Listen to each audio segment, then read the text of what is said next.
Well, good afternoon, everyone. Thanks for tuning in and welcome to this, the first in conversation with the Civil Service College of 2025. Value for money at the heart of decision making. My name is Jonathan Pearse. I'm Director of International Partnerships here at the college, and I'm delighted to be joined by our very special guest this afternoon, Mike Driver. Before I introduce Mike properly, I should just say there is an opportunity for you all to ask questions as well as me. If you simply put them in the chat, I, through the miracle of technology, have two computer screens here, so I'll be able to see your questions while also chairing this session.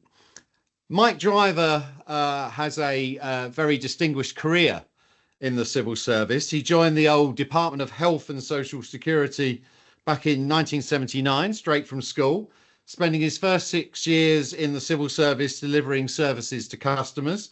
He then moved into regional management and afterwards fulfilled a range of policy and finance roles.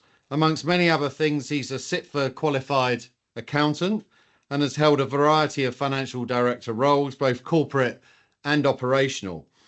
He was promoted to Chief Financial Officer at the Department for Work and Pensions in 2012. And from April 2016, he was appointed Chief Financial Officer at the Ministry of Justice. He then served as something we'll be hearing a bit more about later, head of the government finance function, before a stint as the interim permanent secretary at the Ministry of Justice.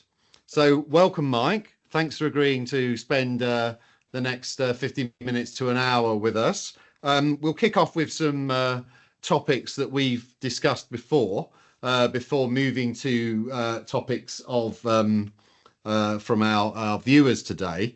Obviously, you know, we still have a relatively new government in office.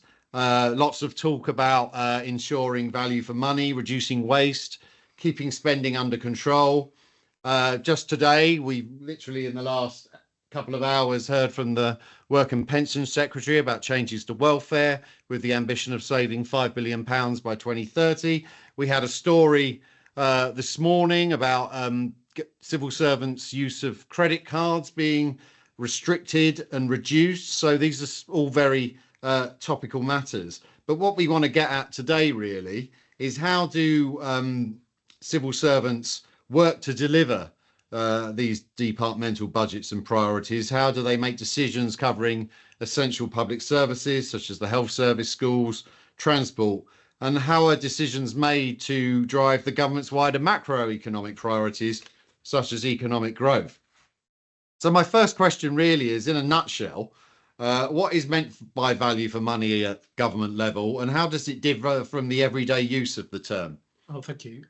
First of all, Jonathan, I should just say thank you for inviting me to speak today. And, you know, I'm really pleased that we've got a number of people who have joined this event live, and I'd be very keen to answer questions. Before I answer your specific about, you know, what do we class as value for money, I should just say that this isn't just the civil service, of course. This is, for me, the wider public service as well, because some of the big areas on local government expenditure, the National Health Service, for example, and we've seen also announcements around trying to drive value for money in the National Health Service by, you know, potentially reducing some of the bureaucracy associated with the NHS is very topical as well.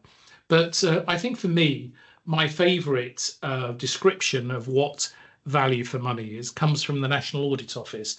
And I think that's a pretty key one, because it is the National Audit Office who support the Public Accounts Committee in delivering value for money studies.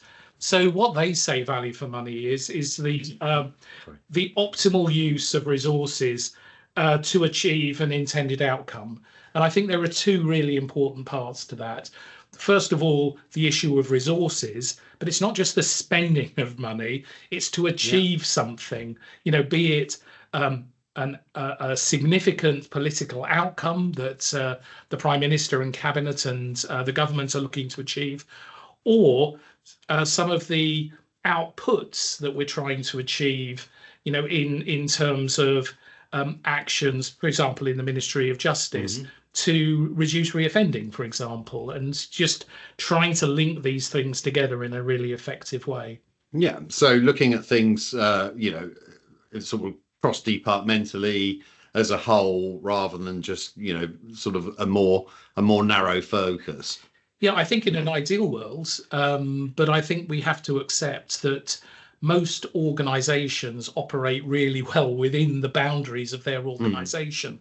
And I think one of the challenges for driving value for money is to ensure that everyone within a system is properly connected so that you can reduce waste and improve value for money and efficiency throughout a system rather than just in isolated parts of it. So I know that there's all sorts of systems in place to try and govern, and we'll come on to some of the famous coloured books later. I'm not sure they're that famous.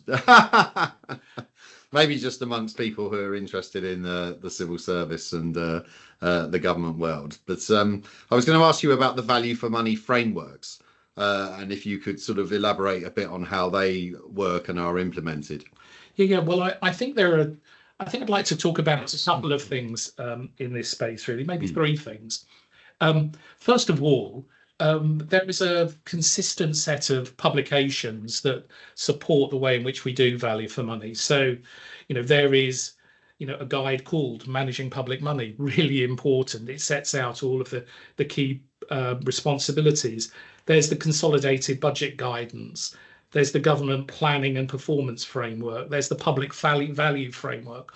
All of these are aids that support the way in which we do things and the way in which we attempt to have frameworks to drive value for money. But I think that what I'd like to talk about before I sort of go into how that's perhaps done most effectively is just talk a little bit about sustainability of the public finances, because I think this is the really topical thing. And you mentioned the Secretary of State for Work and Pension, Liz Kendall's comments today and her announcements today, because it seems pretty clear to me, and I suppose to most people who will be watching this, that in the UK, we're dealing with a number of increasing costs, first of all, in particular in areas such as health, in social care, in pensions and welfare payments in particular, but also in other, critical services.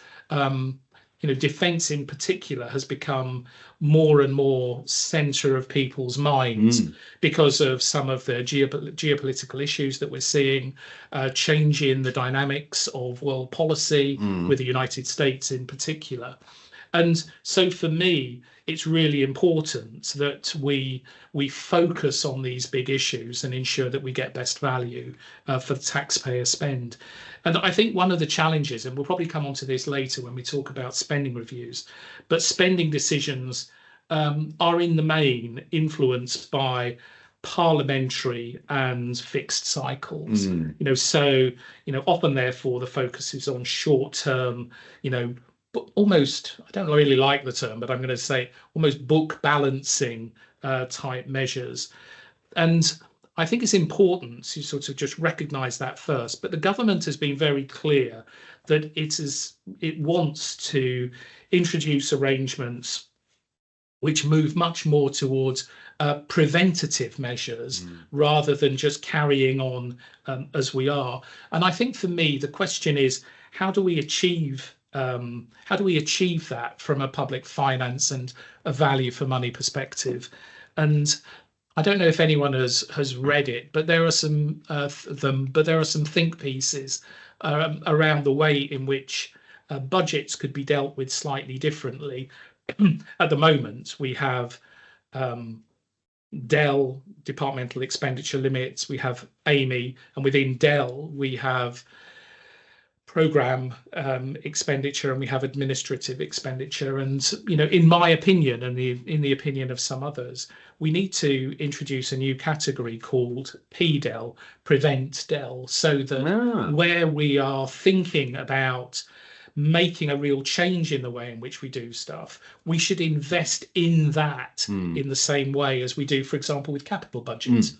And let's not forget that the whole issue of the current system of dealing with capital budgets was actually introduced by the then Chancellor Gordon Brown in 1998. Before that, it was a bit more like the Wild West in terms of some of our fiscal arrangements. And I think that if we can make sustainability of the public finances more front of mind, that will then allow us to focus on other big issues like environmental issues and ensuring that we can focus time and effort on those things as well.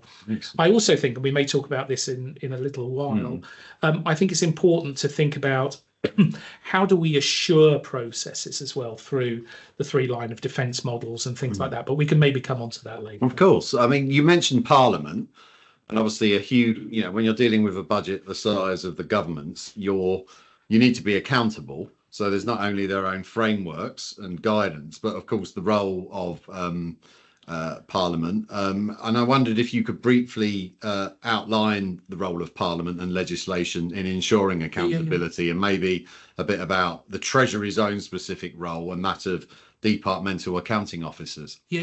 So I think for me, one of the things that is often forgotten is that money is actually voted to departments by Parliament, and departments can only spend money that on things that it's intended for. So there is a thing called the ambit of the vote, and this is all set out by Parliament. So we will vote you this amount of money and we want you to achieve these outcomes. And Parliament holds a vote each year, in effect, to allow the Treasury to release funds to department. This is called the supply estimate for the things it says it will do. As I've said, that's the ambit of the vote. And Parliament receives a report at the end of each year from each department in the form of annual reports and accounts. And of course, accounts can be, generally are, subject to parliamentary hearings from the select committees that support them, be they the Work and Pension Select Committee, the Justice Select Committee, Home Affairs Select Committee. And I think it's important never to forget the responsibility of Parliament in this space, but also to think about not just Parliament and its select committees, but also the Public Accounts Committee and its relationship with the National Audit Office. Because, as I mentioned earlier, the National Audit Office conduct value for money studies, and they will report publicly on whether or not major programs and activities are delivering value for money. And those are often subject to scrutiny through hearings by the Public Accounts Committee. You mentioned the Treasury. The Treasury clearly has a really important role in all of this, because the money is actually allocated specifically by the Treasury to departments. This would be generally as a result of budgeting processes and the spending review, things of that nature. But we may come on to that again in a little bit more detail later. No, it's always fascinated me just how this money gets, the Chancellor of the Exchequer will stand up in the House of Commons and say, each department policy areas have a certain budget, but how it actually works internally, is there actually people pressing buttons, transferring money between? I mean, like any other business in that effect. Well, it is a large business. We shouldn't forget that government spends about £1.1 trillion a year on public services. So large chunks of that go to the National Health Service or pensions, the benefit systems, as we talked about before, but a huge spectrum of activities across society, to be honest. So just a reminder to everyone tuning in, you can put your questions in the chat. I should have said before, do put your name and your department or which body you're from. Don't have to put your own full name if you don't want to, but just so we can identify you when we read the questions out. So this year we have a spending review, something that I'm sure a lot of people watching today are thinking about or even working on. I think we're expecting it some point in the summer. Mike, can you briefly outline how the spending review works from start to finish.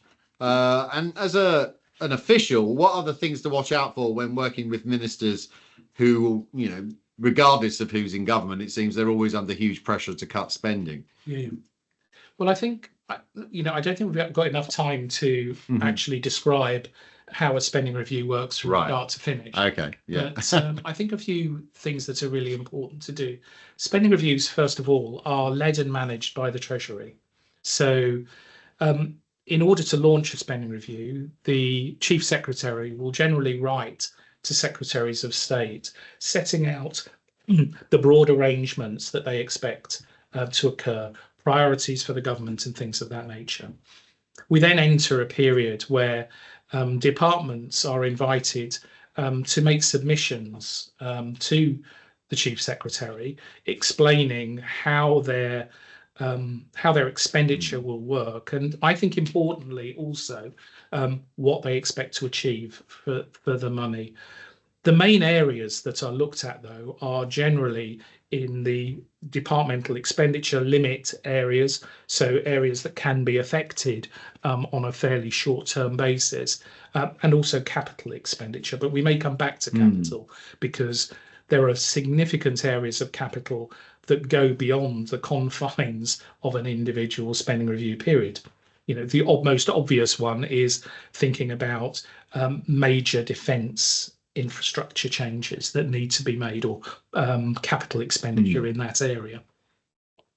But for departments, the really key thing is to corral its thinking capacity, policy, finance, and other professional areas, so that the submission that is put back to the Treasury makes sense. To be honest, there are real challenges facing all areas of public expenditure, and it's about thinking about how to become more efficient, how sometimes to economize, and techniques such as zero-based reviews of certain areas are important, because what we don't want from a spending review is to say, in simple terms, as a department, we spent £7 billion last year.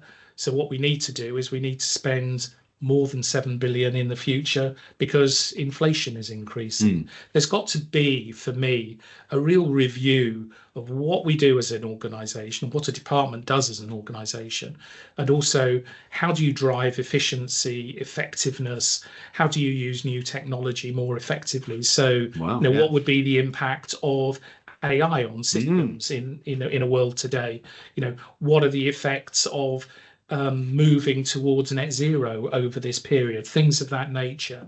And there are some big challenges in all of that, but it's about maintaining that focus, not just on the numbers, but on the narrative as well. Because if you just have the numbers, it just becomes a mathematical exercise, and I think it lacks the substance that it really requires. Yeah, well, I think the Prime Minister himself said last week, if it can be done quicker and efficiently by AI, then yeah, but not just that. I've lived through a number of spending reviews myself, and some of them have lasted 6 to 8 months to actually go through the whole process. And for me, sometimes less time is better. You can focus more efficiently if you do have less time to do something. And we shouldn't just expect these things to be almost Byzantine in their approaches and in the way in which the analysis is done. I must say, one thing that I'm quite a fan of is peer review. So I've worked in spending reviews in the past where one organisation or colleagues from one organisation will come and peer review the work that is being done by another organisation, and I think that has demonstrated some real value. How did that work in government? People would come from other government departments. Oh, okay. And look at the evidence and the arguments being developed for a spending priority, for example. I wanted to ask you, I mean, we've heard a lot in the news the last few days about the government's plans to sort of machinery of government changes, I think they're politely called, axing quangos and arm's length bodies and some such. But I know the Chancellor last year announced the creation of an Office for value for money, which has been proposing using the opportunity presented by the new 2-year spending review cycle to introduce regular program of thematic value for money reviews taking place in the years in between the biennial spending reviews. How do you think this new Office for Value for Money is working or will work, as it's still relatively new, and how will it fit in alongside the Public Accounts Committee and the National Audit Office? Could there be a risk of duplication? Let me come to that last part last, actually. Yeah. Let me just make a couple of observations first of all. So I'm quite a supporter of the new organisation, to be honest, and I think in David Goldstone there's a really strong, experienced leader to take this work forward. I think if David was here, he'd probably say that he came before Doge. I think the announcement of our system and the changes we were making to introduce the new body came before what happened in America. Yeah. I do think they're very. I do, however, think they're. Is he anything like Elon Musk? No, I don't think so. But no, I don't think what we're trying to achieve is what Doge is trying to do, which is, in many respects, to very radically reduce public expenditure in a system which many people feel has become far too big. But if I think about your point about duplication, I don't think it is duplication.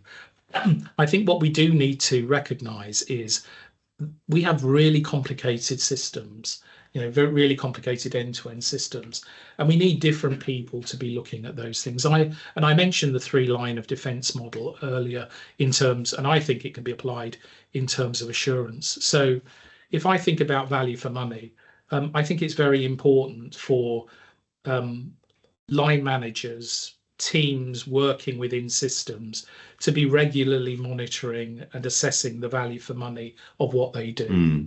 Are they achieving what they set out to do? Are they achieving that within the budget constraints that have been set for them? I think then in the second line of defence, it's important that we have organisations such as the Treasury, the Cabinet Office and others to really be focusing on the additional assurance and quality in that area. So the studies that you've talked about and the reviews that you've talked about, I think are consistent with that. And in the past, within the government finance function, which you referenced earlier, we had teams from the function looking at specific areas of government expenditure to determine whether or not there was waste or improvements could be made. So I can remember a particular review that was done, which was looking at the operation of the UK border. And the UK border has something like 30 different agencies involved, not just physically in the UK, but also operating overseas in consular offices and other places. So I think having that second line assurance works for me.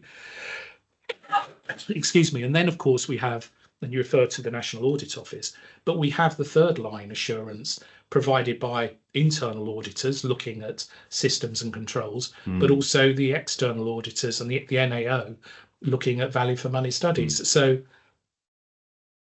I think the thing that we've got to avoid is everyone constantly looking at the same things. We need to have these reviews focusing on different aspects of expenditure and ensuring that as much as possible is reviewed and improved as we go forward. Yeah. And I think that's important because what we want to do is we want to drive as much efficiency in the system as possible and avoid a system where we just make arbitrary cuts, which are often not thought through. I think it's very clear Doge in the United States. We don't really do politics on these in conversations, but there is an ideological drive behind it as well, which I cannot imagine for a second is shared by the current, or even the last government in the United Kingdom in quite the same enthusiastic way as Mr. Musk seems to be going about reducing the federal bureaucracy. Another term we hear a lot about, and we're going to hear a lot about it in coming up to the the spring statement shortly again, and throughout the year as we head towards the Chancellor's second budget, is the famous fiscal rules. And you do occasionally read, well, the Chancellor, is she breaking them? Is she not breaking them? Should she break them indeed, to give her a bit more room for manoeuvre? Could you explain to us, are they flexible in theory, or are they pretty rigidly set in stone and adhered to? I'd say a few things on this. First of all, we should remember that the fiscal rules are set by the government. They're not imposed upon the government. But why does the government have fiscal rules? And really, it's for two reasons. I've already talked about the sustainability of the public finances. So you have fiscal rules to ensure that you have sustainable public finances. And the second reason you do it is because you want to build the confidence of two important groups. First of all, investors, and secondly, the taxpayer. You have to recognize the principle of public trust in this area, and without the fiscal rules, I think it's quite difficult to achieve that. Well, we shall see what they look like in a few months' time. But no, that's. But just answering your question, can you change them? If you think about the current fiscal rules, they're split into three things. There's a stability rule, which basically says that over a longer period, a longer cycle, we want to move to a situation where you don't spend more money than you earn. And importantly, within that rule, you have, let's call it a sub rule, which says that you shouldn't borrow to do anything but invest. You certainly shouldn't borrow just for general expenditure. And in many respects, we talk about how rules develop. But if you cast your minds back all the way to 1998, this is very similar to what Gordon Brown called the Golden Rule. So slightly rebranded, but very similar principles. The next of the rules is about net debt, and that says that net debt has to fall as a share of the economy by 2930. I think generally it's recognised by the markets that debt has to fall as in that ratio, and investors are particularly looking at that to look at, again, the longer term sustainability of the United Kingdom. You referred back to Chancellor Gordon Brown in 1998, and again, at the risk of straying into political discussion, I can't help it because that's my background, so it's always uppermost in my mind. Margaret Thatcher famously described the sort of government budget as a bit like a household budget, said you had to make ends meet. I've read various articles and books over the years that dispute this idea. Do you have an opinion of this analysis of public expenditure being similar to a household expenditure? Well, I don't think it is the same as a household expenditure. It's much more complicated than that, although I guess there are some areas when you get down into the detail which do operate in much that way. That's when you're moving from fiscal issues to budgeting issues in particular. But I don't think you can run, what are we, the fifth largest economy in the world, maybe the sixth now, on the basis of a household. Well, your capacity budget to borrow is obviously much exactly greater than most people. but there are things that, and I've touched on it already. The principle of public value is important because, and what I mean by that in many respects is convincing the taxpayer that the money that they contribute to the state is worthwhile, that it's money well spent. And I think, in many respects, to slightly defend Margaret Thatcher, I think that's really what she was getting at in that place, because it's very easy for me to say, oh yes, public expenditure is 1.1 trillion pounds a year. No one really knows what that. No. You have to tell stories and break this down at two levels that people when I was can actually recognise. Working as a political advisor and you were writing briefings, don't just write down billions and squillions of pounds. It doesn't mean anything to anyone. Give an example of what it means to the, an individual or a family or, that kind of thing. I can remember being in a meeting with a minister. I won't name them, but them saying it's only in the civil service that you would say only $1 million. Yeah. £1 million is a lot of money. If I won it on the lottery this weekend, I'd be rather happy. Exactly. So there is a duty to the taxpayer and to the citizen in this country, to really drive value for money, to make sure that money is well spent, it is well controlled, and it's well accounted for as well. Absolutely. I mean, how many political debates do we have now which are about minuscule amounts of money where politician X says, what a waste of taxpayers' money, you're spending it on all this nonsense. It's tiny amounts, but it becomes symbolic of an idea that governments waste your money. Yes. And therefore, having these controls, I can see why they're of the utmost importance. Because I was reflecting today, just to sort of build on this topic, that Liz Kendall has announced some, quite significant welfare reforms today, which will be very challenging for quite a lot of people within this country. But if we cast our minds back to budget 2024, the Office for Budget Responsibility said that health and disability benefit expenditure would rise from £64.7 billion to just over £100 billion. These are huge sums of money. And in the context of what the government is announcing today, which start to reset the whole issue, it's not taking away everything, and one has to hope that those people who need the help and support of government will still have access to that help and support as we go forward. We're at 3:30 now, so I'm going to just ask a couple more questions of my own, and then I can see I've already got questions coming through from people tuning in. I just wanted, if you could briefly, I called them famous books. All right, maybe they're not bestsellers in W.H. Smith's, but they're quite well known in government. I think there's still 4. There are 4. Orange, magenta. Yeah, there are 4. So I'll let you take us through them. So there's the orange book, and I've actually bought the orange book. Oh, here it is as a guide. So here is an orange book, yeah. And not surprisingly, it's orange. Wow. And I think I just want to say one or two things about this before I move on to the others.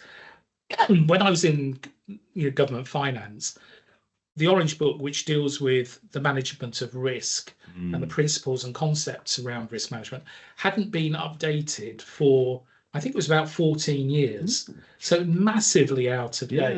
And one of the things about publications is you have to keep them out of date. And I just want to give a bit of a call out to a colleague, Mark Ripley, who was then at the Treasury, who was responsible for pulling together all of our work to improve that. And I think it has to be said that maybe it's not bedtime reading, but it's certainly worth a read if you're involved in risk management. And not that long for a government document. Not that long at all. Yeah. But was it Churchill who said to his wife, I'd have written you a shorter letter if I'd had more time? Yeah. But, we've got to be more concise. Let's not just write 300-page business cases or documents. The second book, which I think is really important, is the Green Book, which looks at, in effect, appraisals and evaluation of business cases. Again, fairly recently updated. And then you get the two that are probably less well known in many respects. The first of those is the Magenta Book, which looks at how do you design evaluation within systems, which I think is really important because evaluation should be built into what we do rather than somehow bolted on to the end of it. And then finally, there's the Aqua Book, which looks at the whole process of analysis and how analysis is best done. And these are all now, in my opinion, much better supported by the functions that exist within government, be they finance or the project delivery profession, all of these. So all essential reading for any newly recruited civil servant working in Yeah, not the whole book, but it's always No. it's I'd say a few things. There are a number of publications that it's worth having a look at. Don't read it all. Read the introductions of them. Be aware of them, and just use them as appropriate within your day-to-day role. So, last question from me for the time being.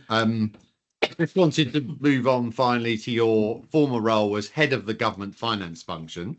I must admit, before I met you, I wasn't really that aware, despite working for years in Whitehall and Westminster, of what it was and what it did. So if you could briefly explain, Mike, the work of the government finance function. And I know when you were its head, you worked on enhancing its function its role within government. Were you successful in that endeavour, do you think? Well, I think it's for others to say whether I was successful, really. Very good. But if I take the government finance function, first of all, this is something that is probably the function, and by function, I mean the collection of professionals and others who support across the whole of the civil service. So it would be everyone dealing with all aspects of finance, risk management, performance management, for example. But finance is just one of many. So there's finance, there's HR, legal, project delivery, debt, a number. And for me, it's important, and this was a pretty key point for the civil service, that the civil service decided it wanted to professionalise more. So if I went back 25 years in my career in the civil service, the finance director of a government department would generally not be a qualified accountant, and they'd be incredibly bright people, but they would be stepping through finance on their way to higher things, permanent secretary roles, etc. And importantly, government decided it wanted to professionalise, and so now to be the CFO or FD of a major department, you've got to be financially qualified. That's an absolute must. And the functions have really developed, as I said, finance for a longer period, all going back all the way to the creation of the government accounting service, which was probably much narrower than the function is at the moment, but still a really important step in this journey. When I took over the role of head of government finance from Julian Kelly, who was absolutely fantastic head of the function, but he was also the head of public expenditure at the Treasury at the same time. So, probably an undoable role in many respects. I inherited a vision which was to create value, to protect value, and to drive value.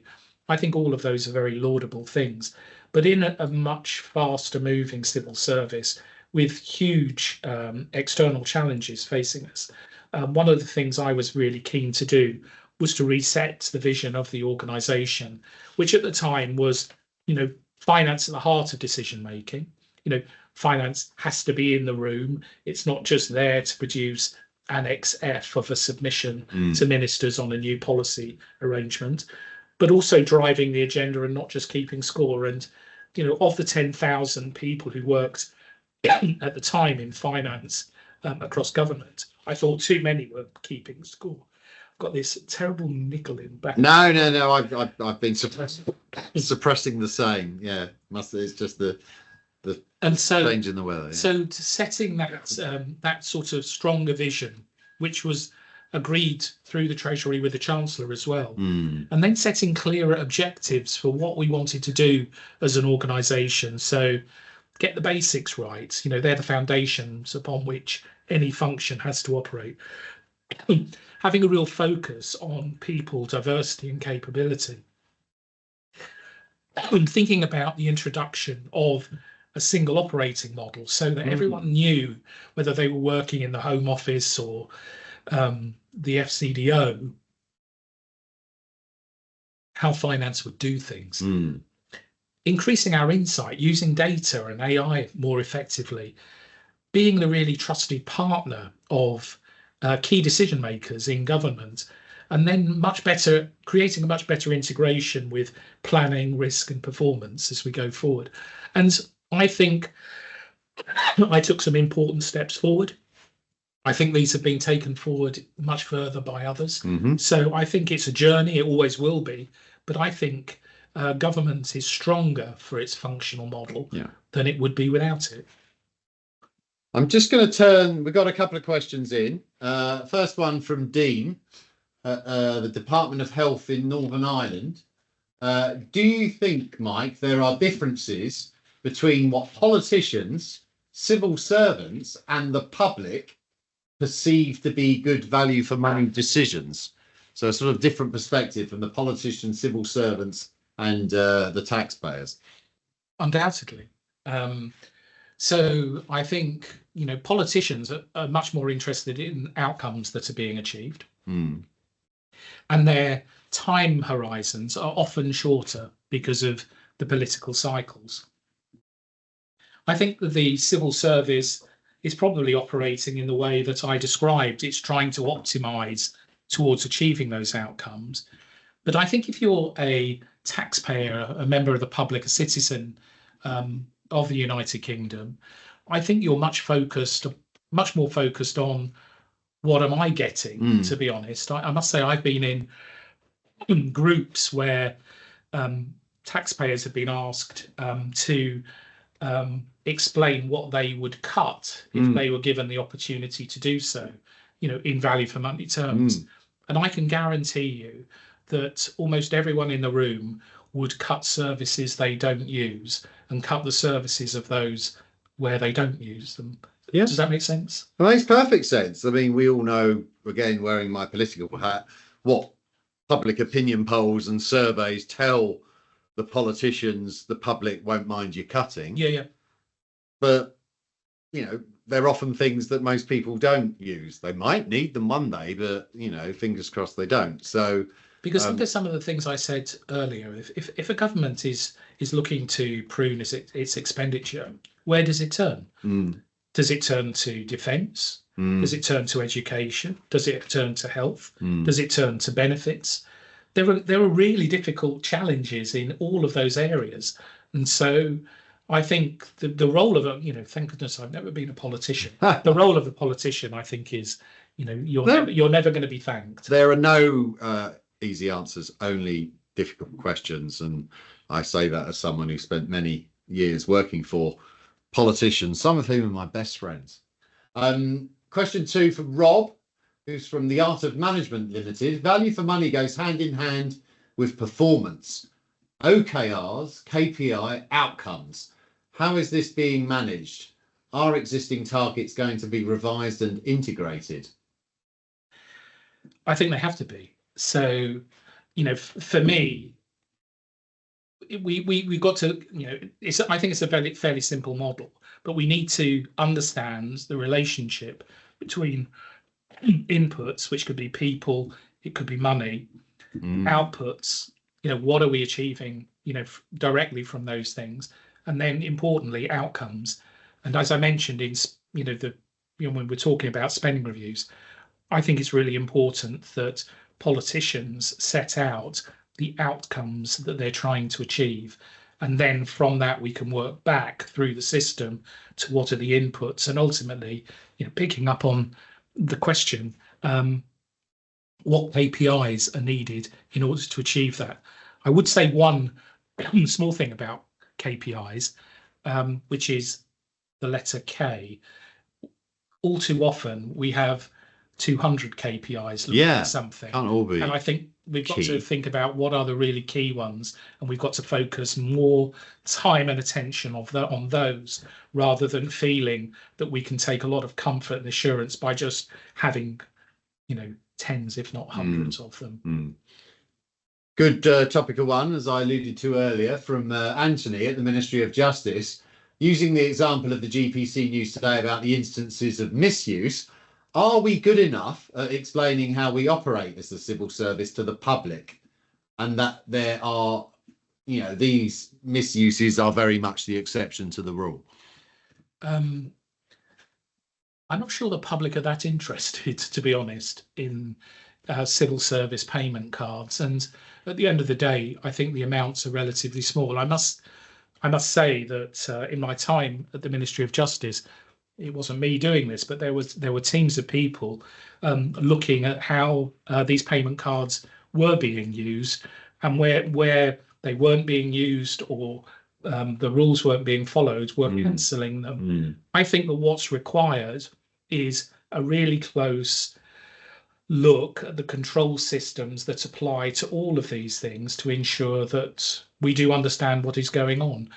But I think generally this is an internal matter, and we just need to get it right, and not necessarily one that many members of the public would be that interested in. No, I mean, a lot of the examples I was reading about this morning, I mean, some of them were about Liz Truss's dinner and Boris Johnson buying his staff lunch or something. I mean, these were very much not day-to-day purchases, and they were probably at quite nice restaurants that a lot of people, including myself, I imagine, don't go to, can't afford. So you can see where the media story is, and of course it's right that the government have controls, but there's probably not that much either knowledge of or interest, really, as long as the public don't think it's being taken advantage of. Yes, but there maybe is a case for a bit more explanation, because the majority of these cards are used in day-to-day situations, to ensure that commercial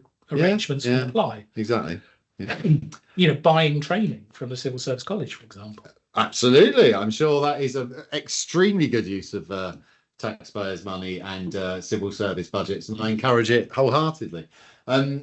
Next question, Catriona from the Scottish Government. Really interested, Mike, in the point you made regards PDEL and value of investment in prevention. Short of a civil service-wide change, what can individual areas do to effectively make the case for this sort of spend, given the current fiscal pressures? I think make the case, first of all. Identify the areas where preventative activity would add real value. And in order to do that, you need to identify where efficiencies can be found from other day-to-day expenditure areas, which are just carrying on in terms of spend day on day, week on week. For me, it's really important to look at the systems that are in place and to review those and to identify where change can be made to them. But I think it's in all of our hands to demonstrate how better preventative measures can achieve better productivity, better unit costs, better value for money. Another question from the Scottish Government, this time from Gregor. What are the enablers and barriers, as you see them, Mike, in the system to driving value for money by better connecting earlier across functions and professions, policy, finance, procurement, digital, PPM, etc., to make better use of the resources we do have allocated? I think that's a really good question. I think in some ways, this goes back to what I was saying before, that if you take government departments, the major government departments, I'm not going to say that they're baronial, but they have their priorities and they get on and deliver them. For me, where the functions can add greatest value is cutting across systems and organisations and ensuring that the right activities are taking place in the right organisations that are going to help us to achieve the outcomes that are being sought. And I think it is incumbent upon all of the functions to sort of slightly get their elbows out and get involved in those system conversations, rather than just allowing discussions to occur within the individual organisations or departments. I think I've now exhausted all the questions from everyone watching. Thank you ever so much for those. They were great questions, far better than some of mine. I just wanted, before we finish, to ask Mike a couple of more sort of general questions, and then maybe even a more personal one about his life in the civil service. First of all, more generally on the civil service, organisational change, how you as a senior civil servant, a leader, navigate that. When you were interim Perm Sec at the Ministry of Justice and later Senior Responsible Officer for the Borders and Managed Quarantine Service. These were, periods of change. And what insights can you share with people watching today about how you managed such transitions? Because I think I'm right in saying, were these periods also in the COVID They were. These were during the pandemic. So, well, there were a couple of observations I would make that probably have served me well throughout my whole career. I was once. Let me answer. I'm going to answer your question in a different way. Okay. Yeah. Cool. I was once asked, what 3 words would describe your leadership style? And the 3 words that I used were humanistic, democratic, and authentic. What do I mean by that? First of all, I've learned through my career that people are almost certainly the most important resource that we have. So how we treat our people, how we develop people, how we, really drive capability within our systems and within our service is important. So, in everything that I've done, particularly in the 2 roles that you've described, I very much put people at the heart of what I was trying to do. That was particularly challenging in the Ministry of Justice during the pandemic because prison officers didn't work from home. People who were making the courts work didn't work from home. And, the leaders within the MOJ had a real responsibility to ensure that those people could continue doing their jobs in a safe way in many respects. In order to do that, they needed to be recognised, they needed to be supported, they needed the help and support that we all struggled with during the pandemic. The second area is about being democratic, and that's not about not taking decisions. That's about listening to the advice and getting some assurance from others about how to do things and being in the right position to take a decision. And I don't know if anyone's read it, but there's some really interesting stuff about fast thinking and slow thinking. And we are naturally, what this hypothesis says is we are naturally wired to fast thinking. So if we're being chased by a mammoth, for example, we run away, we zigzag, we do all of those things. But in business, what we need to do is a lot more slow thinking and actually making sure that we have the evidence to make decisions. And I think democracy and democratic approaches help that. And finally, authentic. I just think it's incumbent upon us all in leadership positions to be honest and be the person we really are, not to try and be somebody else. And so I've always tried to do that through my career. And those approaches really helped me as I went through not just the 2 jobs that you've mentioned, but probably most of my career, to be honest. No, and I'd say exactly the same for my days advising politicians, especially the latter point on authenticity. If you don't like football, just say so. Yeah. Don't pretend. And, and if you don't want to go down the pub and have a beer with your constituents, don't do something else. Don't fake it because, people see through that very quickly. Talking of politicians, your reflections on working with ministers, you must have worked with many, many, many ministers over your time in the civil service. What are your key takeaways from those working relationships? How can civil servants best navigate the relationship between policy and delivery while maintaining that impartiality and effectiveness? Well, I think impartiality is really important. In fact, I was talking to one of my friends over dinner the other day who was talking about how, the independence of the civil service and, providing, independence advice. And I was saying it's not about independence. It's, the civil service is there to serve the government of the day and to provide advice which is impartial. So let's not pretend that we're somehow independent. But for me, in the same way that we just talked about authenticity, you need to get to know and understand your minister. You've got to be able to talk to them in an effective way. There's no point, as an accountant and as a finance professional, just baffling them with jargon and things. You've got to be able to link what you're saying to their ambitions and the outcomes they're trying to achieve. So don't try to be something you're not, these are people in really difficult jobs, and your role is there to help them to be successful, as well as it is to help your colleagues to be successful.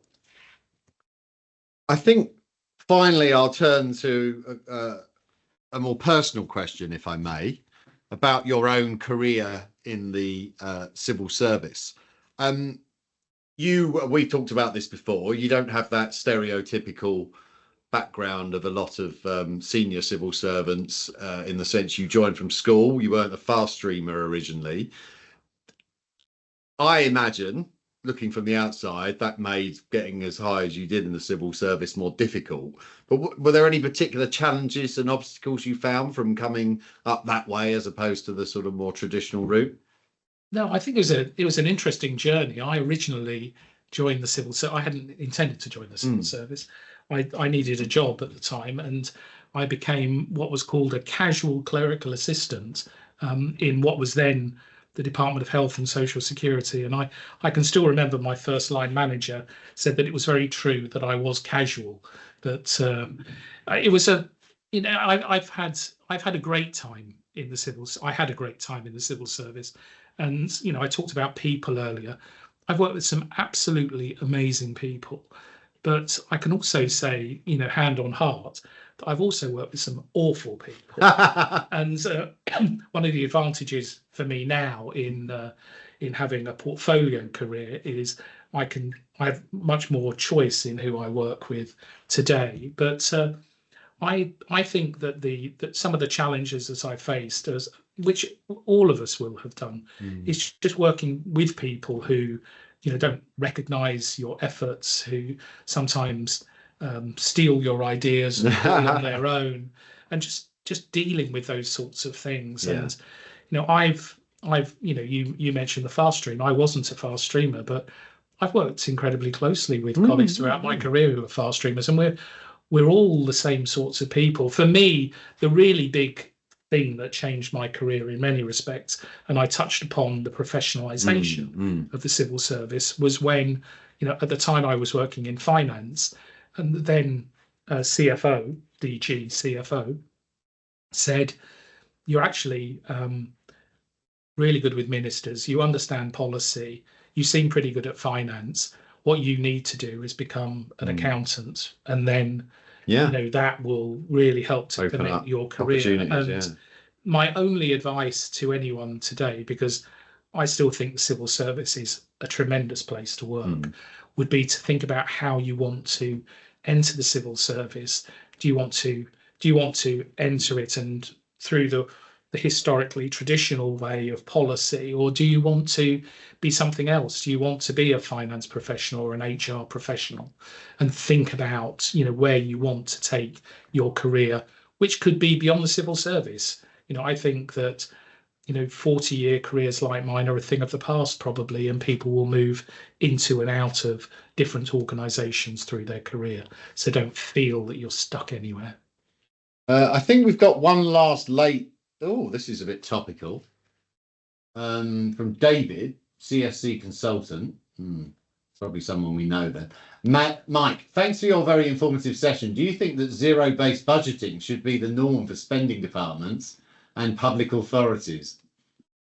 That's a bit political, isn't it? Oh, I think zero-based budgeting is a good tool to use, but probably not for everything. And I'm quite comfortable, particularly in areas which have been spending money on the same thing year after year, for there to be a zero-based review, linking, how much money is being spent with, the achievements from that expenditure. And last but not least, Prathiba, how can the UK civil service stay competitive globally in terms of our performance, reputation, and reach excellence if we do not have any budget left for training and development, in particular for upskilling our technical and digital know-how in this era of AI and other fast-speed developments? Our brains are in stagnation and need more intellectual stimulation. Well, I agree with the principle of the question, but I'm not sure that I agree that that there is no money for learning and development. As I said, I think most people in senior roles in the civil service recognise the importance of people. That also applies in the NHS. It applies in local government. People need to continue to develop. So I'm an accountant, so I have a requirement to do continuous professional development. I think it's incumbent upon us all, and I think it remains important for organisations to want to continue to develop, help their workforce to develop, to pick up new skills and new capabilities. If we look at, for example, the impact of AI, AI will create huge numbers of new opportunities going forward, but there will also be very large numbers of roles in the future that will effectively be made redundant by AI. So we need to make sure that those people don't become redundant from the labour market. No, of course. They are able to learn and develop and to gain the new skills that enable them to continue to contribute. Yeah, one interview I watched in the last few days had a very good comment which sort of summed it up for me. Is AI won't replace your job, but you might be replaced by someone who can use AI. Yeah. So that's I suppose a good way to look at it. It's 4 o'clock, so just leaves me to thank Mike for a very, very interesting discussion. Thanks for your candor and your explanations on some of these key issues that the civil service are dealing with at the moment. Just to let you know, the recording will be available on our YouTube channel later on, and you can keep up with Civil Service College and all that we're up to on LinkedIn. So just remains for me once again to thank Mike, thank all of you, thank my colleagues Shweta and Chris who are behind the scenes making all this work properly, and to say we're planning on having another session in June, another In Conversation in June. So do look out for details of that in your emails and on LinkedIn. Have a good day and thank you ever so much. Jonathan, Bye. Jonathan, thank you.